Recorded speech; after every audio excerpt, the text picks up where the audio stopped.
this is the story of the story, right? Right. And that's why I wrote the book. I know. So often we go, and even like you said that to me, right? You've got a lot to talk about. I'm just like, no, I don't really have a story. We Like always this, do that. I know. It's just like, and that's why I put the book together. I can't believe that those words are still coming out of my mouth. But we put ourselves down, don't we?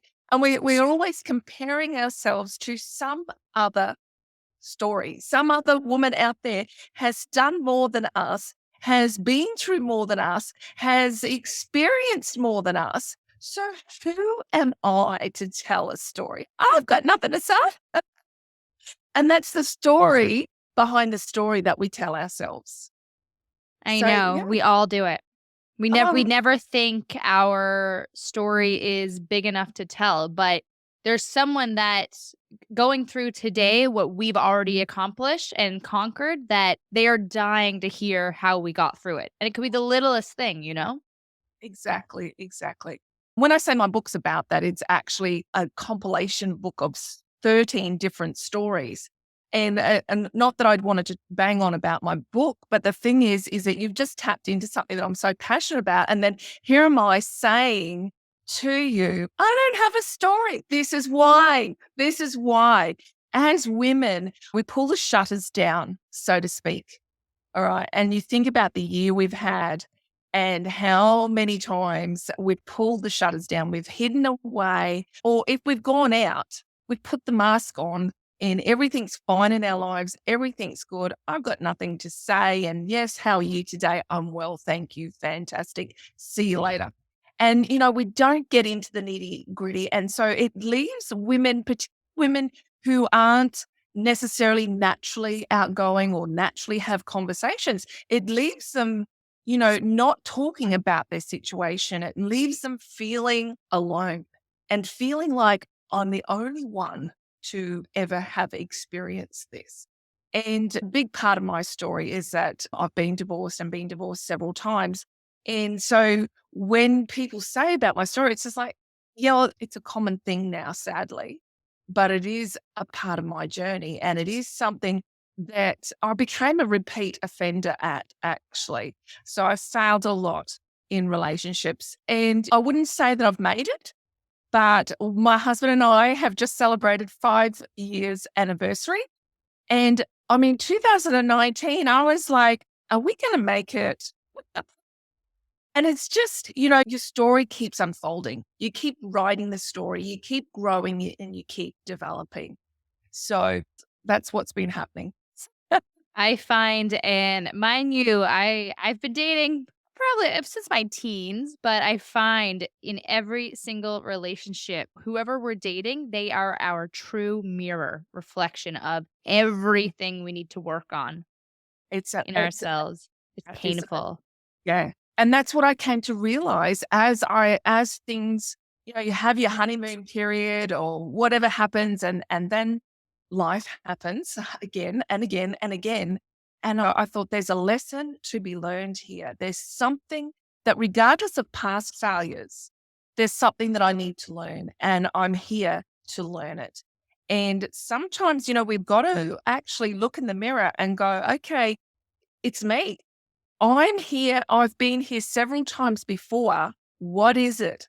What is it I either haven't learned yet, or what is this experience bringing an opportunity to me to grow in?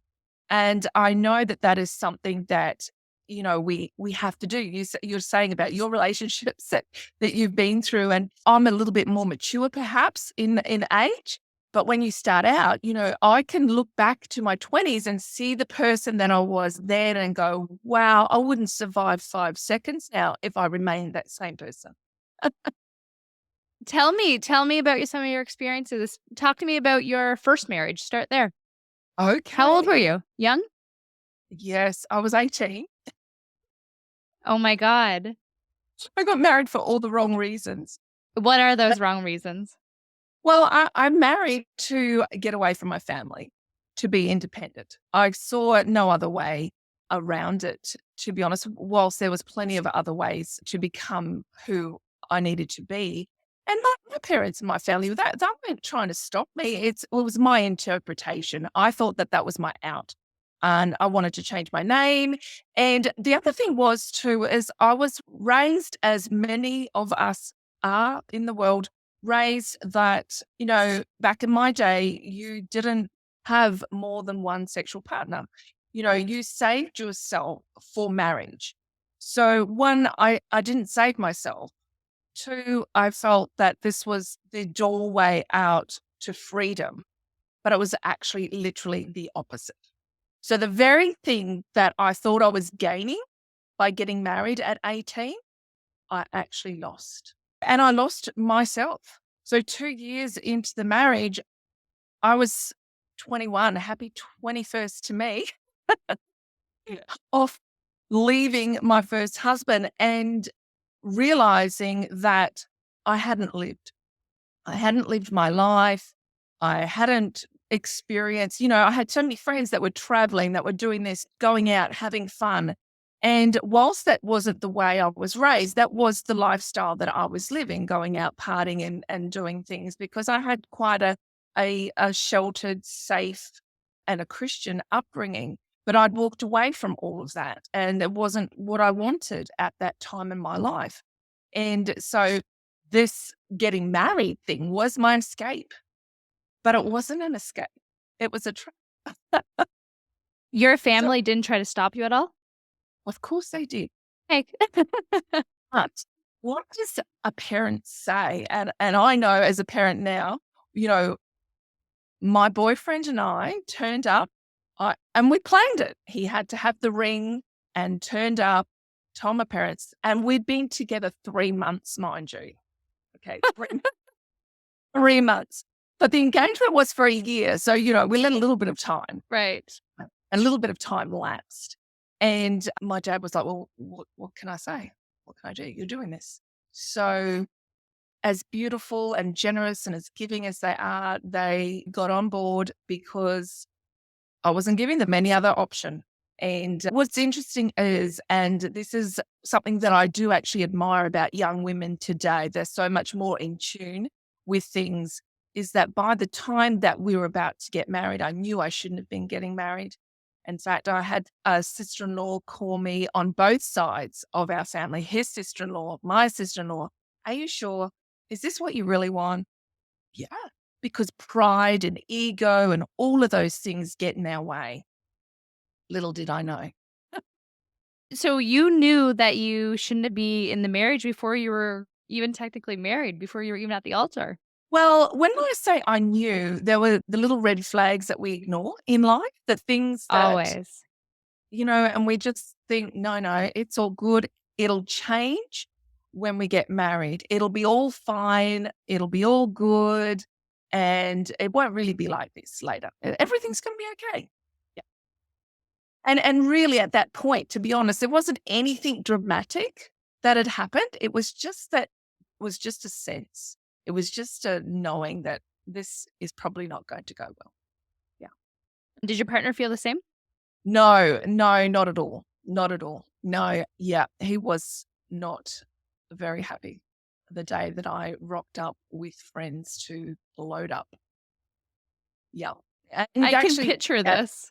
I know. I had actually locked me out of the house because we had went and lived with an auntie for a period of time before making the final move. And I think the day that I walked out the door, that was it. It was done. I knew that I wasn't going back home. And actually, we worked in the same building. So that was exciting as well.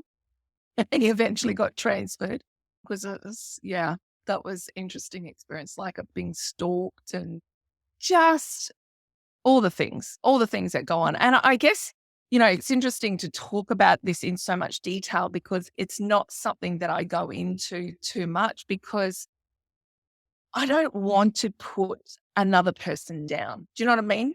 I don't think So, you are so though, oh, that's good. But it at feels all. like I'm bagging him out. And I don't want to do that because, the onus was on me right from the get-go. The onus was on me, my decisions. And as humans, we have to be accountable for our decisions, every choice we make.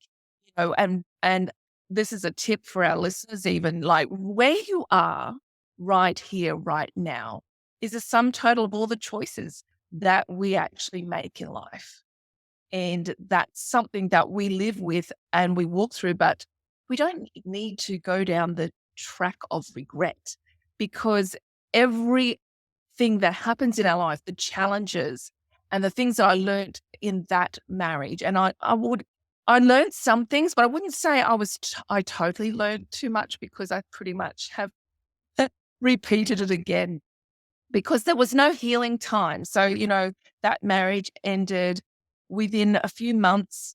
A girlfriend was like, oh, because I had no friends where I was, because I put all my energy just into the relationship. So I discarded the family, discarded friends, and I didn't have a support network whatsoever other than the people that I work with. So she was like, oh, well, you need to meet someone. We need to hook you up and you need to meet another bloke. And so that's what happened. The So you met cycle. someone else so quickly afterwards. Yes. Wow. Yeah. So just within a few months. And then I went through the process of being the woman that sat beside the phone and waits for the phone to ring, not going Jennifer, out. that's a full podcast episode there. I know. When you break things down, hey, it's just like, wow. Yeah. But you don't recognize that in yourself until after. No, you don't. You don't. You don't see what you're doing. You don't see that every Friday night and every Saturday night you're sitting there waiting for the phone to ring. And back in those days, there was no mobiles. There was no computers. There was no Facebook or messaging or anything like that, There was literally a landline phone I was waiting to ring. And then a cab would be sent to pick me up. And I still didn't see the signs that, hey, this isn't really how you want to be treated. This is really the type of dating that you want. And, I've got a daughter. I sort of think about her. That's not something I would want for her. Goodness me. Hell no. And how old were you then? You're like 22, 23. Yes, I would have been. Exactly. I feel like most women at 22 and 23-year-olds, we get ourselves in a situation where, yeah, we're waiting by the phone. I think we all have been there. You don't realize it until it's long gone after of how much wasted time there was, you know?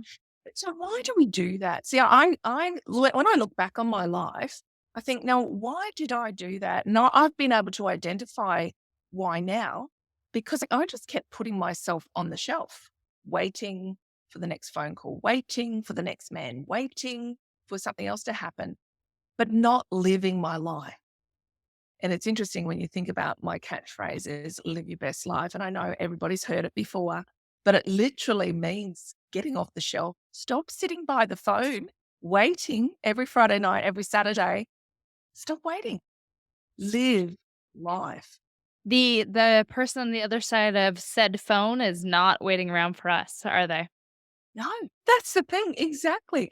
And this particular guy, he was either at the races, at the trots, down the pub, playing darts, off with other mates, whatever. But what was I doing? Nothing. Sitting by the phone.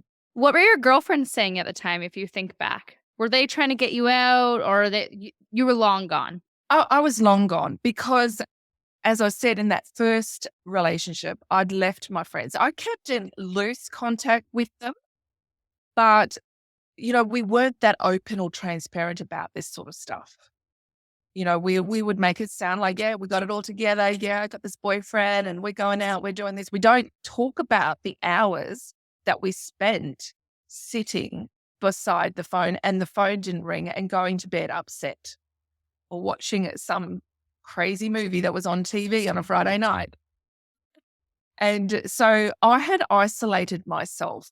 And I think it's a very dangerous position to put yourself in. So if you're alone and all you're doing is sitting beside the phone, or these days reading Facebook, whatever it might be, you're shutting yourself off from living your life and from having sound wisdom and encouragement and inspiration come around your life, so that you're not just living your life for one purpose, this person that you're waiting to call you, because there's too much to live. We've got so much more purpose, and our identity becomes wrapped up in this one person that we're waiting for. That's what I think too. We lose our self-worth and we require the validation from that person. And Absolutely. we don't communicate to that person that we require that validation. We just expect them to get it, that they'll eventually give it to us, but they have no idea we even need that. That's right. We're expecting them to read our minds. Always, always. Why can't they? But the thing is, back then, self-worth and self-validation and all of those sorts of topics, that was, I'm sure it was around, but it was not even in my sphere of thinking. Do you know what I mean? I had no clue. And I guess I didn't look deeply enough. I was just too concerned about finding a guy because that's what I thought I had to do and have this guy in my life and wait for him. And you sort of, you can take on that thinking, which is from years and years and years ago. That's what was put on women, that they just grow up, get married, have kids, and wait hand and foot on the man, wait for the man to come, wait for this, wait for that, instead of living your life and living a full life. And because when you're living your life, people are going to be attracted to that. And people are going to come in to your journey as you're living your life. And they're generally the people who are meant to be there, instead of sitting by the phone waiting for this one person to come in and call or whatever it is, you're waiting on. It's just so unhealthy and isolating and lonely. And I Lonely remember, is key. oh, I remember how lonely I felt and, crying my eyes out. I was just like, and whilst I wasn't a big drinker, I did drink. And there was times when, yep, that's what I do, sit there and drink because phone wasn't ringing. Or if it did ring, I better be ready because, he's out partying somewhere. So I need to be on the same page. But there was just there's like a hole inside yourself that's waiting. You're trying to fill it by this one person. And that just doesn't happen. So our happiness and our joy comes from within ourselves, comes from living our lives, not from another person. And that's a lot of expectation to put on one person to fill that void. It's a lot of Absolutely. pressure. It is. It is. And, that's a huge lesson that I've learned, that the expectation that you have around what your relationship should look like, what that other person should do for you, that this is the thinking that I had at one point. And I'm sure many other people have been in that place or are in that place where you're sucking the life out of people. And I know I've been in relationships where the life's been sucked out of me as well. And it's not a good feeling. And just, we can't live our lives by expectation of others. Otherwise, we're going to be living in disappointment day in, day out. It's just, yeah, But Jennifer, you still married him. I did. How did You're we right. get there? How did we get there? You're reminding me of that. You're sitting here being like, "Yeah, no, that was an awful relationship. I didn't treat myself well in that relationship." But then I guess eventually he called. Exactly. Well, eventually we moved in together because I made a vow after the first marriage failed. I made a vow I would never marry somebody again without living with them first, because that must have been what I did wrong the first time. Well, that's got nothing to do with it. So how old are you at this time? What are you, 24? Yes, I would have been 24 because I was then started having children at 26.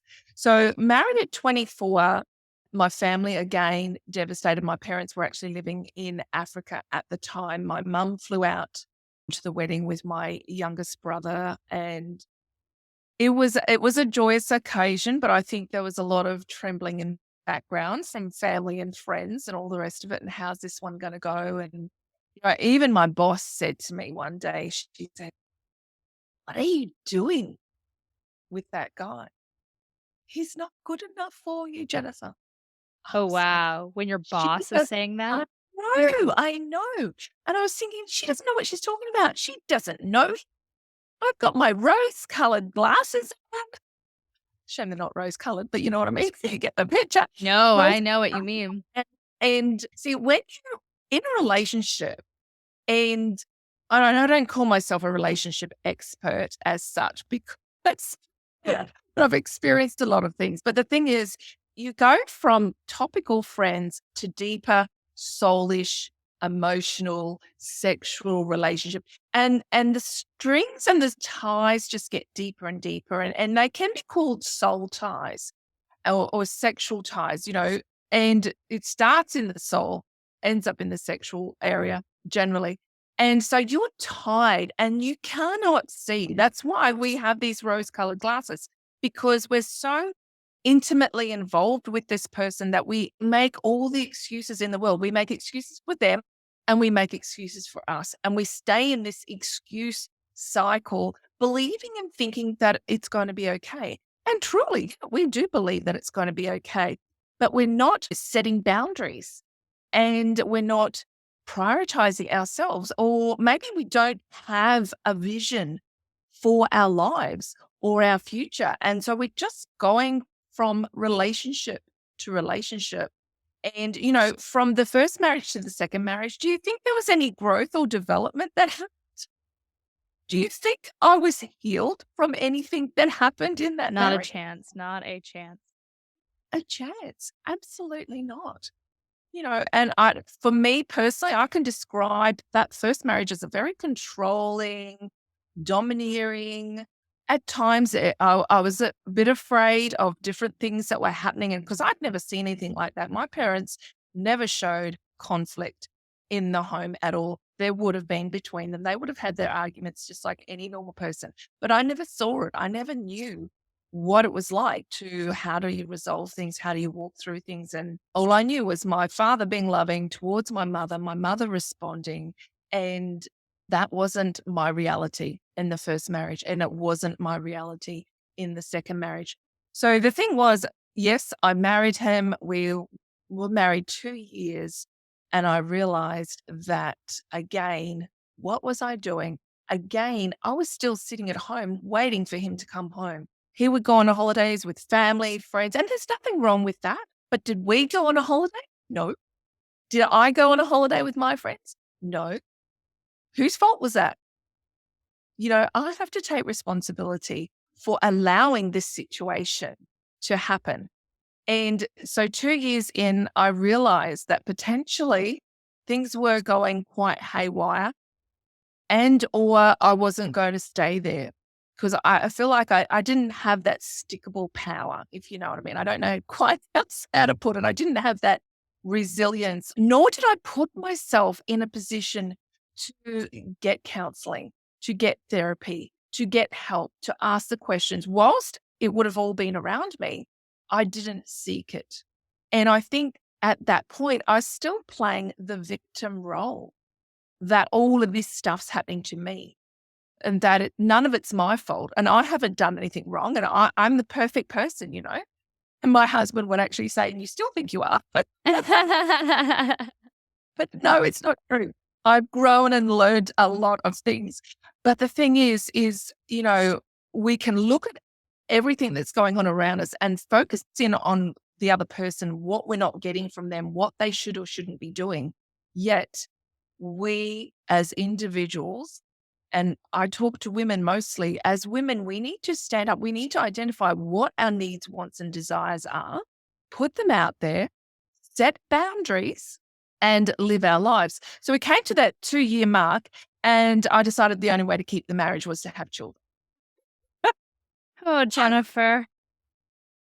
What did your parents think about that one? Well, they didn't know about all of this because that's the life that I live. So I didn't tell anybody, right? And not even my friends really knew. People didn't know what was going on because whatever happened behind closed doors stayed behind closed doors. And we'd go out and do whatever and come home and then everything would fall apart. And look, the thing is I know some of the pictures that I'm painting sound quite devastating, but a lot of the issues in this story were in me, not necessarily even in the relationship. It was who I was. the limiting beliefs that I had around myself, that I didn't believe I was worthy for more. Oh, I wouldn't have been there. But I didn't consciously know that that's what I was believing. I just didn't like what I felt. And I was very rebellious as a young girl. So that rebellion streak came out. Do you think having the baby made the marriage stronger or just last longer? It made the marriage last longer. I wouldn't say stronger necessarily, but there was an element of strength that came into it because we didn't just have one child, we had four. I had my eldest son and my now middle child close together. They were 14 months apart. And then at that age, we had this opportunity to move north because we didn't have a job. The business that we had gone downhill, and there was all sorts of stories associated with that. And so I thought, perfect, all expenses paid. We're going to move to Mount Isa, which is like in the west of Australia. Mount Isa is a very isolated, dry, barren place. So I thought, great, we're going there, escape his friends because it's his friends that were at fault, right? Or all the friends that he's got, they're the problem. They're the issue. Not me, not him. He's just been misled, misguided. But anyway, Mount Isa showed me, and I became pregnant up there again with our third son, who we lost early on. It was 22 weeks. So it was that whole grief that happened there. But I Right. very realized that that wasn't the problem. The friends weren't the problem. And I still wasn't ready to look in the mirror. It took me a while before I was ready to look in the mirror. Do you remember the moment that you started thinking maybe I should look in the mirror? Yes, yeah, I do actually. And part of it started, and it was a journey. So part of it started whilst I was in Mount Isa. I was just like, I need help and I need it now. And if there is a God, reveal yourself to me now. So I had a God moment. I had a God experience where I went back to the faith that I'd been taught, and I reconnected with God in that moment. But not only was that connection pivotal, a few years later, and I started to do a lot of work on myself, but then there was another marriage because I kept putting myself on the shelf, believing that I had to have a man to complete me, to complete my life. And that was this cycle of belief that I had. And whilst I had grown and had developed and learned some things and started taking responsibility for the decisions that I made, there was still lots of red flags that I didn't see, that I wasn't aware of this cycle. And so it was at the end of that third relationship and marriage that I was like, okay, this is all a cycle. And you sort of could say it went from bad to worse. And so I had to look in the mirror at the end of this third marriage. And this was after I'd found out that he had actually been having sexual relations with men and with women in the course of our relationship. And I was just Wow. like, I was devastated. I mean, I know that people cheat and this sort of thing happens, but it happened to me. And so, my self worth, any shred of inner confidence, inner self-esteem that I had. I call it inner because I knew how to mask. I knew how to be confident on the outside. But that doesn't mean I had confidence on the inside. That doesn't mean my belief system was aligning to the outside. Do you know what I mean? So there's this, you're in constant conflict when that happens within yourself. And I really had to look in the mirror and go, okay, what's the story? So I found myself beside my pool because I love the sun, love to sunbake. And I'd been working 80 hours a week. I'd had ridiculous responsibilities that I took on to mask and to cover all this emotional turmoil and stuff that I was going through. And anyway, I'm lying beside the pool and I had a book there and I thought, okay, woman, thou art loosed. Okay, loose me now already. I start reading. I fall asleep in the sun and get terribly sunburnt, deep sleep. But prior to that, I'd been in that really, I was wailing. You know, I don't know if you've ever heard a person wail before, but it's not pretty. And I was in that deep, dark self pity. What is wrong with me? Yes, I needed to look in the mirror. Yes, I'm the common denominator. What is happening? But in the dream, I can't even tell you exactly what happened, but I woke up with this feeling and this sense that has to be a spiritual enlightenment, a spiritual moment where I was like, you know what? You are responsible for what's happened. It's time you took responsibility for where you are in your life. And that sense of purpose came over me, and that sense of knowing that I was meant for more, that this low self esteem, this unworthiness, this whole sitting on the shelf waiting for the next man, that's not who you were born to be. That's not your purpose. Not to say, because I couldn't come to terms with not having a man in my life ever. And I think most women, that's not in their thought process either. I'm saying general terms here. We desire that companion. We desire to feel like the queen of our lives and to have a healthy relationship. So that desire for that wasn't gone, but it was a realization that there was a greater purpose, that I could make a difference in life, not just because of what I'd been through, but because of who I was as a person, who I was designed to be. And as that realization came over me, was it all peaches and cream instantly? Never. Hell, absolutely not. Never, like you say. Absolutely. And, my story has continued since that moment, and I'm still in a becoming journey. But Which that's is the thing. super exciting. It is. It is. We never stop learning. We never stop growing, and we never stop changing. And that is life, the revolving door.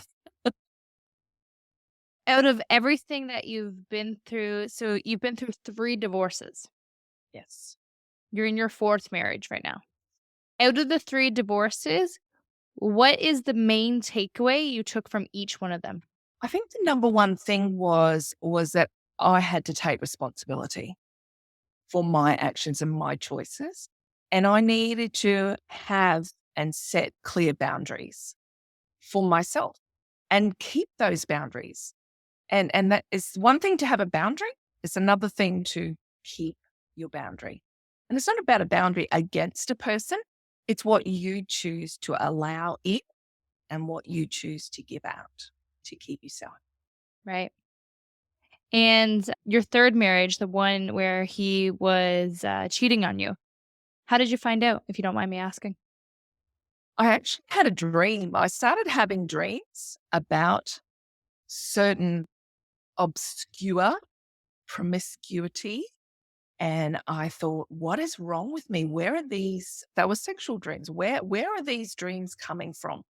Because we're spiritual beings. So we pick up on these things, whether you call it intuitively, in your spirit, whatever it might be, in your dreams. So I was seeing things in my dreams. And eventually I talked to my husband about it. And at the time, and he was like, something wrong with you. What is wrong with you? What's going on? But that was the door opening where things just started to escalate and started to come undone for me to find out. And I wrote a letter, actually put it all in writing. And by that point, I had people around me. I had a fantastic mentor that came into my life in the second marriage. I didn't mention that before. And she saw me through a lot of stuff in the second marriage into the third marriage. And then I had a network of people around me that I could go to and that I could talk to. And I no longer kept everything hidden and in the dark and in secrets, because that's where things fester. You can't grow when you're not even being honest with yourself. And that's essentially what was going on. So that's how that came about. So I think, learning to listen to your intuition is really important, but fine tuning your intuition is a part of that process, because our brains are wired in a way to keep us safe, and our thoughts, not truth a lot of the time, yet we think that they are. So even in that pivotal moment of having those dreams, I was like, what the heck? But anyway, I wrote it that story all down and I actually gave it to a mentor that was in my life. And then they took it up with him and it all came out that way. Yeah. That's devastating. There's nothing like a significant other cheating on you that can deteriorate your confidence to a level that it's really hard to build up again. I've Yeah. been there and I've been there multiple times and I get it. And I really resonate with what you said. We're confident on the outside, but brittle on the inside. That's it. Yeah, just broken. There's like a gaping hole in my heart. That's how I explained it. And, in those moments, you can actually feel it. You can feel this hollowness. So when you're looking, and this is one of the things that I learned when you're looking to go into a relationship, understand that a man or a woman or whatever type of relationship is, they're not there to complete you. They're not there to fill that hole and to fill that void. That is something that you work through your spirituality, through your soul, through personal development to become the person, the whole person that you're designed to be and allow healing to take place. And forgiveness is a big part of that. And I've had to do a lot of forgiving, not only forgiving of other people, but I had to forgive myself. And that's really where it starts because forgiveness brings release. It doesn't mean that the wrong that was done is made right by forgiving that person, but by allowing the forgiveness towards that person releases you from them. And when you're forgiving yourself, you're releasing yourself from the past and you're releasing yourself from the cycle and the wrong thinking and the devastation and the loss that happens in your life. And I think another tip that I would really love to give people is that, I had that awakening that I had a purpose. So out of that, I developed a vision, a life vision to know what I wanted in my life and to really go down that path of understanding what I desired. Because I think a lot of people sometimes, you ask women, what's your favorite color? You can't even tell a person what your favorite color is. Or where would you like to travel? No idea. Maybe traveling's not your thing. But what type of career do you want to have? Well, no idea. I think it's really important that becoming whole and giving your whole self into relationship and showing up whole is knowing that you've got a life vision, believing that nothing is impossible and that anything that your mind can imagine, you can actually do. And it all starts with a decision. So I had to make a decision and I had to make a decision to take responsibility. And sometimes that's a really hard pill to swallow. Mine was a big pill. Jennifer, you've been through so many challenges. It's been not like I remember when we first met and you told me you've been through 3 divorces. I didn't even know what to say. You just seem so you are so confident, you are so happy. So obviously you've done a lot of work on yourself over the past 10, 15, 20 years, you know? I have, Janelle, and the work continues. Right, every day. It's important to develop a daily routine. And, you can go to a personal development course, you can go to a program, you can do this, you can do that. And those one off things can make the change, but it's a daily, consistent commitment to living your best life, to valuing who you are as a person and really keeping that vision front and center. See, I would never have dreamt at the turn of the millennium when I had the thought that you're going to write a book. I was like, yeah, no, that's not going to happen. And the same as many other things in my life that I've been able to transform and I'm still transforming unless I had a vision of what I want. And we hear a lot about vision boards these days, right? But they're Always, always. They seem to be the key to life, no? Key to everything we want? We I just put love it it. on the bulletin board and it happens, right? And, oh, absolutely not, not. Okay, so you can have all these ideas. You can get these beautiful pictures together. You can stick them on a board. But until I believed that what I visioned was possible, so believe, visualize, and take action and keep taking action, nothing's going to happen. Nothing. And I say that with respect because I know miracles can happen and the miraculous is real, but we have to be available for the miraculous. We have to be available for those miracles and we have to be ready to receive them.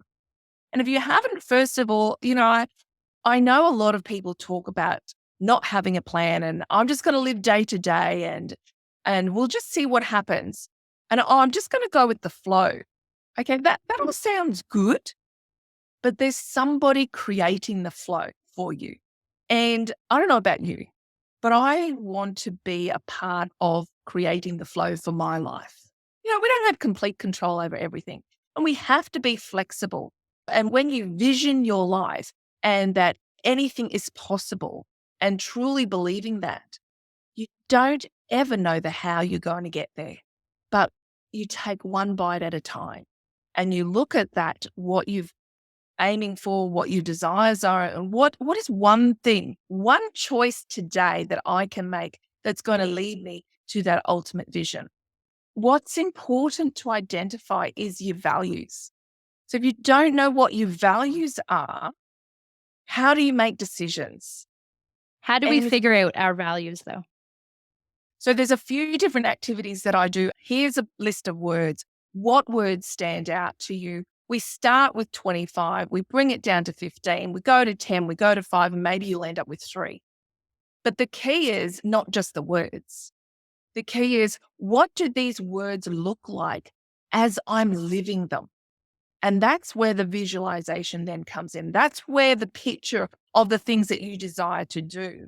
I'll often say, and I love it when I'm working with business partners and marketing gurus and things like that. And I'll say, I want to make a difference. Yeah, well, what does that difference look like, Jen? Get specific about the impact and the imprint that you want to make in your life. And really, essentially, that's what a vision board's going to do for you. But then you've got to step it back. You've got this big picture. You create an action plan and you get a bit of an idea of how it's going to happen. And then you've got to set those goals and those milestones. And this is where people can sometimes get unstuck with the whole, let's not have a plan. Let's just see what happens. Because if you have a plan, you're going to be disappointed. There's a saying that goes, if you don't plan, you're planning to fail. I like a mix of both where I like to manifest and visualize, but I don't want to be too specific because my specific manifestation might be a lot smaller than kind of what the world has planned. So if I'm getting zoned in on this one visualization, I'm closing the door on a lot of what's possible as well. That's where that flexibility in the mind is required. So, and I love that you brought that out because I do think that that is something that does stop a lot of people. So when I talk about creating your life vision, you're creating a life vision that's a dream, essentially. And the pictures that you put on the board may not be the exact pictures of the things, but they're representation of something like that. And as long as we don't get caught up and close down the manifestation of anything is possible, it's like that whole go with the flow. Somebody's creating the flow. You want to help create the flow, or are you just going to not plan anything and see where you end up? As I started to educate myself and grow in these areas, I realized that I needed that guide. And you see, the thing is, from 20 to 50, life changes. So there has to be flexibility. There has to be room to move. There has to be a tweak and a change of direction. And as we grow and evolve, because different people come across our paths, different opportunities come across us, and you just go back to your vision and retweak it. If you don't meet the goal, what do? You adjust it. So having that adjustability, and I know different personality types, that's not as easy for them to do. And that's another skill to learn. A lot of people beat themselves up if they're not achieving the goal. Exactly. Whereas if you give yourself permission to go for the goal, reach the goal, give yourself permission to adjust, but don't make yourself available to stop pursuing your heart's desire. Stay the cause, and the right people then come across your path. Not everybody gets your vision. Okay. So my husband has the Exactly. vision of farm and this property and all the rest of it. I've got a totally different vision to him. And Can those work cohesively?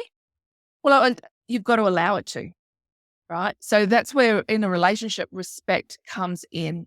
We work it out together. Is it perfect? Absolutely not. It'd be But boring if it was perfect. exactly. But we choose. So I choose how perfect or how happy or how good it's going to be. I make that choice. I agree. I'm a firm believer that if you are in a relationship that you want to continue to grow, you have to wake up every single day and choose that person. They're not going to wake up your perfect vision every single day. You have to wake up and actively choose that person. It's easier said than done. It is easier said than done. And you need to choose to fall in love each and every day because falling in love is a moment in time. And you've got to keep choosing that. You've got to keep choosing. Love is a choice. It's not actually based on a feeling, even though in a We relationship, romanticize it a lot. that's right. Good word.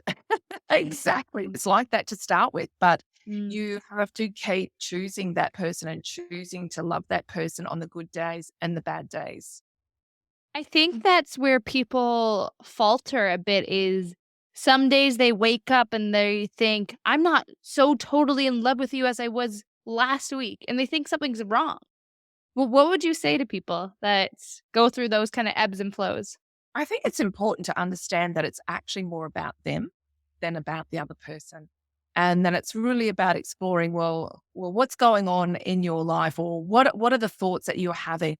See, and I went through this, truth be told, if I think negative thoughts about my husband and I'm not happy about something that he's done or said or whatever, and I just churn that over, even for a moment, what do you think's going to happen? I'm not going to feel love for him. I'm not going to feel kindness towards him. I must be falling out of love with him. Do you know what I mean? So We get ourselves down a spiral though, and then we say, oh, I'm probably falling out of love with them. And then we allow ourselves to find 15 reasons of why this relationship shouldn't work. that's right. We Exactly. make it Exactly. up. We make it up. And it's our thoughts. And remember what I said, we're not our thoughts. Our thoughts are not who we are. And we can stand back and away from our thoughts and go, oh, I'm having that thought. Why am I having that thought? Why was I triggered by what he just said or the action that he did or didn't do, whatever it might be, or she or whatever, whoever it is? And we have to really step back and look and own our own stuff. It's not actually about the other person. It's about us. We have to stop projecting things onto other people. They're not responsible for how you feel or your reaction to them. And so we have to take responsibility for those triggers and those reactions and own them and choose to work through them. And doesn't necessarily happen straight away. And conversations are really important. A conversation where two people are listening. Then I call it listening with all your senses. But I like to say, you've got the microphone for now. Can you please tell me what you're thinking about, what you're feeling in this moment, what's upset you, and then respond. Whereas a lot of times we're busy trying to respond in our heads before we've actually listened. It's that kind of back to the mind reading game where we think we know what that person's saying and feeling, but we haven't actually heard what they've said. And another way to be sure that somebody's understanding you or there's a two-way conversation happening is to mirror back. Oh, I hear you're saying, Janelle, that you're really not happy with that situation, or you didn't like what I said there, or not happy because I'm going out to play golf today, or whatever it might be, mirroring back the feelings, mirroring back the conversation. That's a really good tip. Talk to me a little bit about your business. You do transformation coaching, right? I do. I do. So What I'm does that mean? And what types of people you talk to and what do you guys talk about? also so it's essentially it's life coaching, but it's an inner work. And some of the things that I've talked about today, it's really delving into finding out what are the triggers that are happening. So what's happening in life right here, right now, at the age of 40 or whatever, 20, 30, 50, whatever you might be, has been triggered by an inner child experience generally. It might look different in adulthood. So, transformation coaching could be around building a person's self esteem and their confidence. So, we look at, okay, well, when was the first time that your confidence or your self esteem was knocked out of you? And then we work our way forward. Or it could be, not motivated. I want to set these goals. I want to do these things, but I just don't care whether I do or I don't. So they're wanting a coach to work with them and walk them through that scenario. Maybe it's a thinking pattern that they're wanting to walk through, or a career change or a relationship. But the transformation is about that belief that happens on the inside and the visualization and the taking action. I genuinely feel that everything we are talking about together today is the epitome of what my podcast is about. Fantastic. That's good. I Seriously. wrote a line to you when I read about who you were and what your passion and vision was. I was just like, yes, yes, yes, yes. Everyday women, everyday men. There is so much value that we can give each other in these conversations and the sharing. And I mean, you've shared a lot of great things with me too today. And I've loved listening to your podcast. It's just fantastic. Good. Tell me about your book. What inspired you to write it? And tell the audience a bit about it. Okay. So I was inspired to write. Well, when I say I was inspired to write, I was really drawn to write this book in the light of valuing a woman's story. And as I said at the start, I didn't believe that my story had any value. I just thought, I've just failed. What have I got to tell anybody about a relationship? And can I coach anybody on relationships? Seriously, I've just failed. I can tell you what not to do. But the thing is I wanted women to know, just like I needed to know, the value of their stories. And the stories in the book range from a 22-year-old to an 81-year-old and everything in between, from, domestic violence to disability to grief and loss and rape and drug abuse and traveling, relocating across the world to living in Africa for a big part of their life. There is a story there that will relate to any woman. And not only did I want the writers to know the value of their story, I wanted the readers to know that they're not alone in their journey. And so what I've done as well is I've encompassed each woman's story with some transformational coaching tips around the story. And I know that the ability to share these stories across the world is helping so many women to know that they're not alone. And it's connecting women in a really unique way. And I was so excited with the publisher because we were able to put a little QR code at the end of each chapter where the woman whose story it belongs to has left a little audible message for our readers. So it's Wow, so that's fantastic. it's a really special, precious gift that we've put together. So the book's actually dedicated to the connections, women that I've met here locally where I live. And I just feel so honored and privileged to be able to have done that. Did you mention that you're already ready to write another one? Yes, starting to plan actually 2021. But this is the thing, like I barely finished this first copy and about to release it. I don't even think I had a hard copy, or I might have had the first version. And I write to my publisher, I say, yeah, well, book number 2 and book number 3. That's what came out of me. Your And publisher is thrilled. yes, she's over the moon. She can't wait to start working on book number 2. So book number 2 is going to be everyday business women's stories. And book number 3 is going to be real men. I'm so excited to read these. Other than that, what's next for you? What's on the vision board? The vision board, looking at having retreats in Cool. 2022 and continuing the journey and speaking as well. I really see myself when we have events again. But we don't need a stage with the virtual experiences that we've been having and how that has exploded. That has just been an amazing thing this year, I think, because I've worked in the online space as an internet trainer and assessor and been in that space long before anyone really accepted it as an okay thing to do. It was kind of taboo when I used to do it. So to think about speaking on stage, that would be great because I love the in-person connections, in-person contact, and I'm sure we are all craving those at the moment. But Yes. certainly an honor, and I consider this to be a speaking stage, being a part of Ebb and Glow, and I really appreciate the opportunity, Janelle, and that you would open this up to ordinary, everyday women like me who doing their bit to make a difference in the world and seeing people's lives transformed. And I know that that's what you're all about. So I That's just love that. exactly what I'm doing. So, Jennifer, to close it up, first question, where can we find you? You can find me at jenniferironside.com, and that will take you to all the social media links as well. Obviously, Facebook, Instagram. Yeah. And to leave our audience with one thing, what do you feel like has been left unsaid and what do you want to leave the audience with? To sum it all up, I believe what's really important is that you live your life as though there's no tomorrow.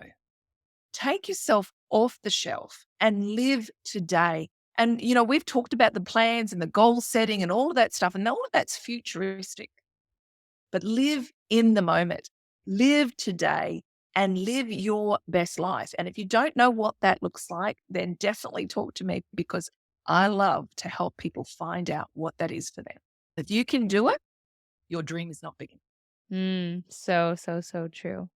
Yep. Well, Jennifer, thank you so much for being here. This has been an absolute pleasure. It's been divine, hasn't it? It's just like talking to a girlfriend that I've known forever. Thank you, Janelle. I really appreciate it. Good. That's exactly how I want you to feel. So, thank you.